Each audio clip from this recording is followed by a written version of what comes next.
Por que que você deveria começar a pensar em utilizar fosfato natural aí nas suas áreas? Esse produto, nos últimos anos, a gente tem olhado cada vez mais com bons olhos para melhoria dos níveis de fósforo e também aumento da atividade microbiológica. Fique comigo que a gente vai falar sobre isso no vídeo de hoje. E aí, pessoal, tudo bem com vocês? Estamos chegando para mais um vídeo. Como é que vocês estão? Já deixa o like, se inscreva. Hoje, olha só, pessoal, vamos falar sobre fosfato natural e por que que você deveria começar a pensar em utilizar esse produto, começar a pesquisar aí na sua região onde tem, quanto custa para incorporar aí na sua operação. Beleza? Vamos lá, me acompanha até o final porque tem bastante conteúdo mesmo hoje. O fosfato natural ele é utilizado principalmente para o processo de fosfatagem. O que seria fosfatagem, John? Você tanto fala sobre isso, mas o que é em termos práticos? É elevar o teor de fósforo de um solo até pelo menos o teor crítico. Então nós temos o teor crítico, o nível crítico também é chamado dessa maneira, é quando nós chegamos a 90% da produtividade potencial com relação àquele nutriente. Eu vou mostrar um gráfico que vocês vão entender muito melhor o que eu estou falando. Mas basicamente isso é lei de Liebig, lei dos mínimos. O que diz a lei dos mínimos? O nutriente faltando no solo, que está faltando no solo, é aquele que limita a produtividade. Beleza? Então, se está faltando fósforo, eu estou abaixo do teor crítico, é o fósforo que vai limitar a minha produção. Vamos imaginar em termos práticos. Eu tinha lá um milho com capacidade produtiva de 10 toneladas por hectare, mas o meu fósforo está 5, 6 miligramas. Ao invés de eu produzir 10, eu posso produzir 7, 6, 5. Porque o meu fósforo está limitando. É só aumentar esse meu fósforo que ele vai sair de 6, 7 para 10. Perfeito? E é exatamente isso que acontece. E é um dos nutrientes que mais limitam a produção no Brasil. Limita muito, pessoal. Solo tropical, solo arenoso, ele é muito pobre nesse nutriente. Dificilmente áreas de abertura da região central do Brasil, Cerrado, Nordeste, você vai encontrar mais do que 3, 4 miligramas. Aqui para o sul até você consegue encontrar 5, 6 miligramas, 7 miligramas em área de abertura, excepcionalmente um pouco mais do que isso. Mas ele é um dos nutrientes que mais limitam produção também. Eu já falei sobre esse elemento, eu devo fazer um bom manejo também, porque ele é um pouco complicadinho. Olha só, tá vendo esse gráfico? Por mais que você tenha... Jonathan, gráfico é complicado. Eu vou mostrar para vocês. Olha só. Eu tenho aqui uma curva. Isso aqui é a curva de resposta a fósforo, a concentração de fósforo. Então, aqui eu tenho um eixo X. Em matemática, quem se lembra da matemática do ensino médio, eixo X e eixo Y. O eixo Y se refere à produtividade potencial. Então, quanto que eu posso produzir? Vou imaginar que aqui, ó, 100% é 10 toneladas por hectare de milho, certo? E aqui eu tenho o teor crítico. O teor crítico é exatamente onde eu divido o meu nível médio de fósforo ao nível alto. Como que se calcula esse teor crítico? Bom, tem por aproximação, que é uma metodologia que é utilizada segundo o teor de argila. Vocês estão vendo aqui que isso aqui é o nível crítico segundo a um solo que tem de 210 a 400 gramas por quilo de argila. Tem como tu calcular esse teor crítico aqui com base no teu solo especificamente, quando você pede para que seja analisado fósforo remanescente, e aí a partir desse número você consegue calcular o nível crítico de fósforo, aí você sabe especificamente para o teu solo qual que é o teor crítico. Mas por aproximação, como esse aqui, ele não está tão fora assim, beleza? Ok. Então, abaixo do teor crítico, quando você tem os níveis desse elemento médio, baixo ou muito baixo, olha só, isso aqui é a produtividade potencial, fica em 70%. Se a gente seguir aquela lógica de que 100% é 10 toneladas de milho por hectare, 70%, quando você tem aqui ó, um fósforo com 4, 5, 6 miligramas, você vai ter 7 toneladas de produção. Você perdeu 3 toneladas só porque está faltando esse elemento. E aí, quando a gente tem essa situação, o que nós devemos fazer?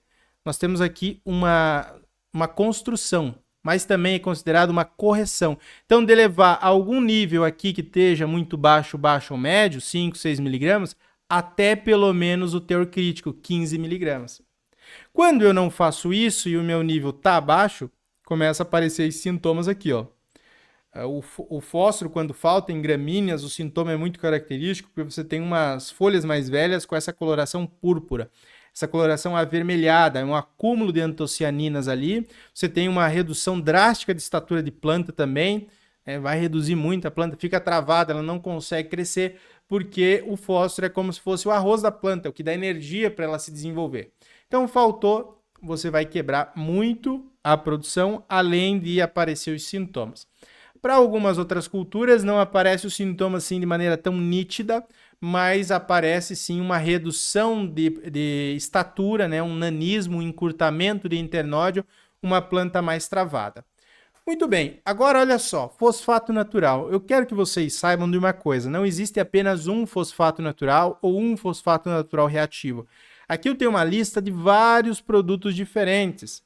Tem, por exemplo, lá o muito conhecido fosfato Biovar, e várias origens. Então tem lá um fosfato de Uberaba, de Registro de São Paulo, de Bonito, lá no Mato Grosso do Sul, enfim, da Tunísia, do Marrocos, do Peru, do Egito, de Poços de Caldas. Tem fosfato natural, tem um fosfato natural reativo também. Aqui eu tenho a concentração de P2O5 total, e eu tenho aqui as concentrações de P2O5 solúvel, tanto em ácido clorídrico, como também em CNA mais água. O que eu tenho essas concentrações diferentes aqui? É quanto que ele é solúvel, então quanto que ele é mais prontamente disponível para a planta.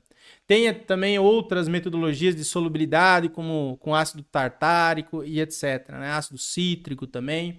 Mas olha só, pessoal, eu tenho fósforo total. Então, por exemplo, vamos pegar qualquer um aqui, ó, o fosfato Biovar. Ele tem 30% de fósforo total, P2O5. Então, a cada 100 quilos ele tem 30 de P2O5, mas ele tem 14 de fósforo solúvel, mais prontamente disponível. Isso é bom ou é ruim? É bom. Por que é bom? Pega um super simples lá. O super simples tem 18% de fósforo solúvel. Eu não estou fazendo uma comparação dos dois, cada um dos pontos, não, mas só para a gente ter uma ideia, só para a gente pensar um pouco. Então, você vai ter lá um fosfato forte com 15% de fósforo total, de 7% de fósforo solúvel. Beleza, mas em termos práticos, o que quer dizer isso? Quer dizer que eu vou usar só esses 14% de fósforo solúvel? Não. Mas o que acontece? O restante, esses 16% aqui, ele vai ter efeito residual longo. O que quer dizer isso?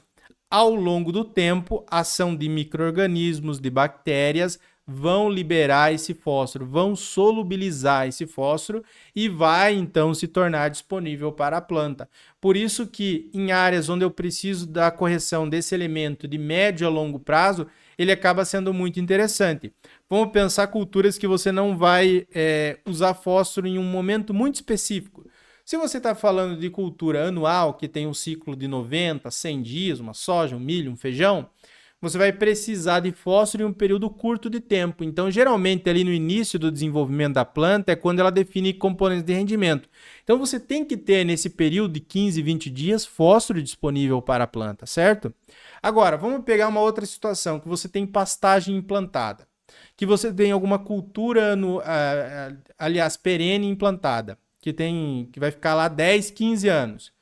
Ela não é tão fundamental que você tenha em um período muito específico de 15, 20 dias, mas que você tenha esse fósforo disponível ao longo do tempo, certo?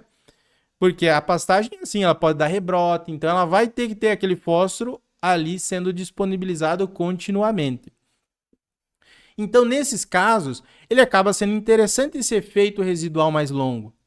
Porque você vai ter uma parte que é disponibilizado, que a planta vai conseguir absorver, e vai ter uma outra parte que vai servir como uma reserva, que se você manter o teu solo bem equilibrado, né, também com pH adequado, um solo corrigido, você vai ter aqueles 15, 20% de P2O5 total sendo liberado ao longo do próximo ano ou ao longo dos próximos anos. Você consegue corrigir o nível desse nutriente até pelo menos o nível crítico com fosfato natural. Olha só que coisa interessante.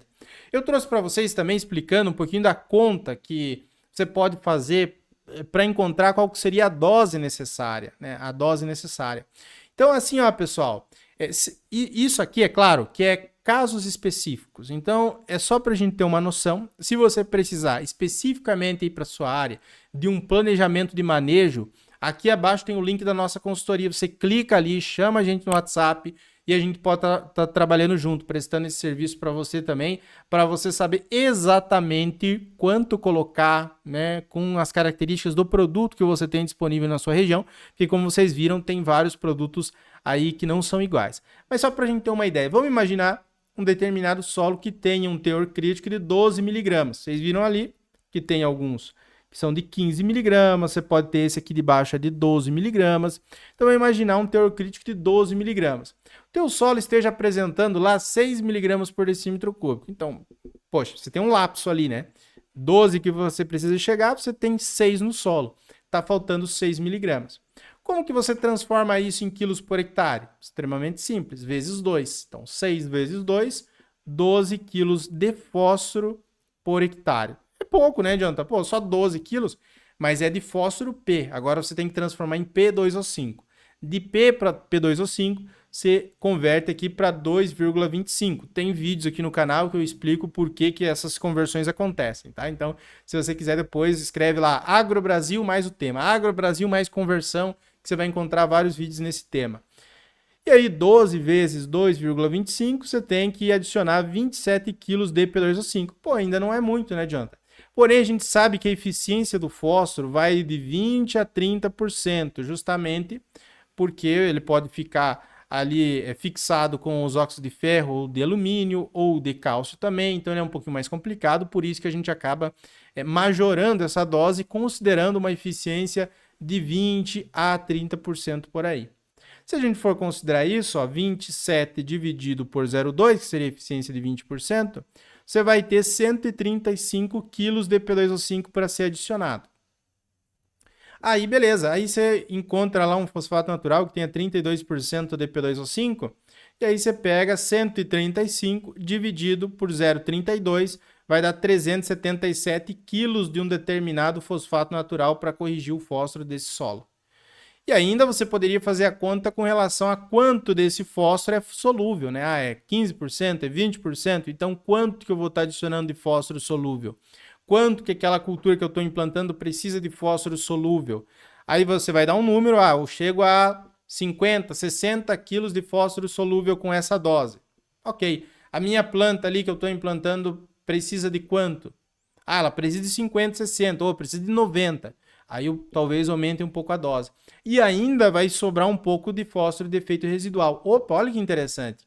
Então, é um produto muito interessante. Pessoal, tem uma sequência lógica de procedimentos que se a gente inverter vai dar uma... Não vai ficar bom, tá? Não vai ficar bom. Primeiro de tudo, análise de solo. Você pode jogar fosfato natural sem análise de solo? Até pode, mas você gosta de perder dinheiro?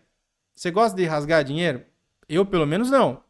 Então, eu não acho uma boa alternativa você jogar fosfato natural sem análise de solo.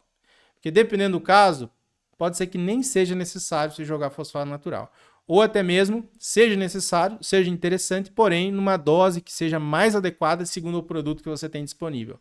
Segundo, a recomendação de correção e adubação. Então, com a recomendação de adubação e correção, que vai ser utilizado da análise de solo, a gente vai analisar cada um dos parâmetros e vai montar uma estratégia de adubação. Tem profissionais de agronomia que fazem isso, que são especialistas em fertilidade do solo. Se você quiser conversar com a nossa empresa aqui, que a gente tem especialidade em fertilidade especificamente, tem aqui abaixo o link, você pode clicar e nos chamar lá no WhatsApp também, explicar e mandar a sua análise de solo, beleza? Então, você fez a recomendação, depois você faz a calagem se necessário. Se você tiver que fazer calagem e jogar fosfato natural, não vai funcionar. Porque boa parte desse fósforo, ele vai ficar fixado ali, óxido de ferro e de alumínio, que são muito presentes em solos de pH mais baixo. Então, é um tiro no pé também, não funciona. Solos que eu preciso corrigir fósforo, em muitos casos eu preciso corrigir também pH, elevar as bases. E para isso eu faço com antecedência a calagem. Primeiro calagem, depois fosfatagem. Isso aqui é muito comum na área de implantação ou de culturas perenes ou de pastagens também de primeiro ano, culturas anuais que também não tinham um bom manejo de fertilidade. Então a calagem é sempre a primeira. Depois da calagem eu faço a fosfatagem. Quanto tempo depois? Olha, uns 2 ou 3 meses depois seria o ideal. Que chova bem, que aquele calcário tenha começado a reagir. Se você aplicar eles dois juntos, boa parte do fósforo solúvel ele pode se tornar um fosfato de cálcio, um fosfato tricálcico, e também se tornar insolúvel para as plantas, ou que as plantas não vão conseguir acessar, não vão conseguir absorver. Então é prejudicial também. Nunca faça fosfatagem e calagem juntas. Essa aqui é uma regra para a vida. Qual que é a grande vantagem que você deveria começar a pensar em utilizar fosfato natural? Talvez reduzir muito o uso de fertilizantes acidulados à base de fósforo. Eu não digo eliminar completamente, mas às vezes reduzir muito a dose que você está usando hoje, equilibrar o nível desse nutriente e reduzir também os gastos com fertilizantes. Ele tem um efeito residual mais longo, já mostrei para vocês que pode ser muito benéfico, principalmente nessa metodologia, né, nessa lógica de adubação de sistemas que a gente tem vivido muito nos últimos anos. Temos minas do produto em praticamente todo o Brasil, Minas Gerais, tem aqui no Paraná, está se tornando cada vez mais fácil de encontrar. Ele é benéfico para os micro-organismos no solo, porque, por exemplo, micro-organismos que você vai ter várias bactérias e fungos que vão atuar na reciclagem de nutrientes.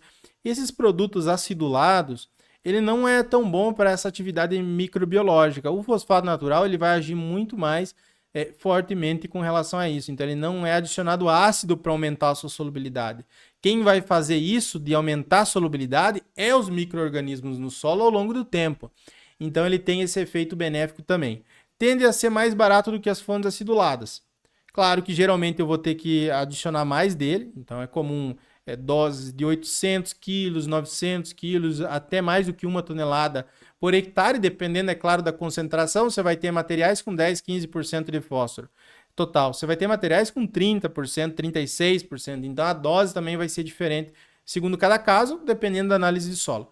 Beleza, pessoal? Espero que vocês tenham gostado desse vídeo. Comenta aqui abaixo o que você achou. Confira os links que tem aqui na descrição, tanto da consultoria como dos nossos treinamentos profissionais. Forte abraço, até o nosso próximo vídeo e tchau, tchau!